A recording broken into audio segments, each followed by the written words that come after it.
The message came at 1:03 a.m. No hello, no hesitation, just, "I'm not coming back. I've met someone much better and younger than you." The second message landed 30 seconds later. Also, "I've transferred our joint savings into my account. Good luck." I stared at the phone until my reflection blurred in the black glass. Then I typed, "Sure, enjoy your new life." She took it as surrender. It wasn't. Before the fall. I met Claire 12 years ago in a cramped cafe, both of us sheltering from the rain. She was quick-witted, full of the kind of charm that makes you feel chosen.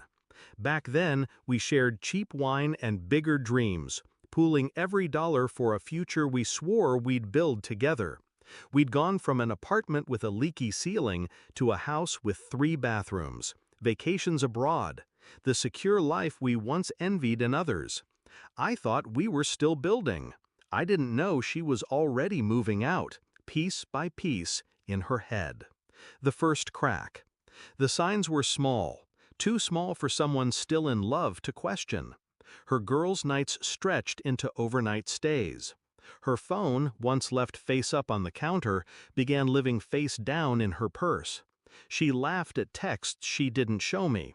But the real warning? The sudden interest in our finances. She wanted to be more involved, to understand the numbers. I was happy to teach her, or so I thought. The night she left. She told me she was going on a week-long trip with friends. I helped carry her suitcase to the car. She kissed my cheek but didn't meet my eyes. 2 days later, the message came. The switch in my head. Shock didn't last long. Neither did anger. Claire believed she'd outplayed me.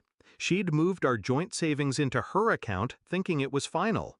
She didn't know that months earlier I'd restructured everything. Legally, that joint savings account was tied to our business, a business registered under my name alone. Every cent in it was listed as company capital. And company funds? They don't just belong to someone because they click transfer. They're recoverable, and in the meantime, frozen. Step 1. The quiet lockdown. At 7:45 a.m., I called the bank, reported an unauthorized withdrawal from business funds. The account she'd moved the money into was immediately locked pending investigation. Her balance was now as untouchable as the moon. Step 2. The legal net. Next, I called my lawyer. Divorce papers were drawn up that morning, citing asset misappropriation. In our state, that meant I could file for an emergency injunction, preventing her from selling, moving, or spending anything we owned together. By noon, the court had approved it. Her car? Frozen. Her half of the house? Frozen. The emergency fund she thought I didn't know about? Frozen. Step 3. The public curtain drop. Claire liked appearances. She'd built her social media presence like a stage set. Glamorous photos, travel shots, perfect marriage captions. I didn't say a word publicly, but I did quietly let a few mutual friends know I'd be handling some difficult personal matters because my wife had taken business funds without permission. I didn't embellish, I didn't have to. People connect the dots faster than you think. The morning after. Her first call came at 6:17 a.m. My phone buzzed until it went to voicemail. The second call came 2 minutes later, then 3, then 4. By 8, I'd counted 14 missed calls and 6 texts. "Why is my account locked? You can't do this. Call me now."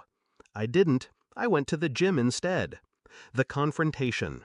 That evening, she showed up at the house, pounding on the door. I opened it just enough to see her. She was still in travel clothes, makeup smudged, hair wild. "What the hell did you do?"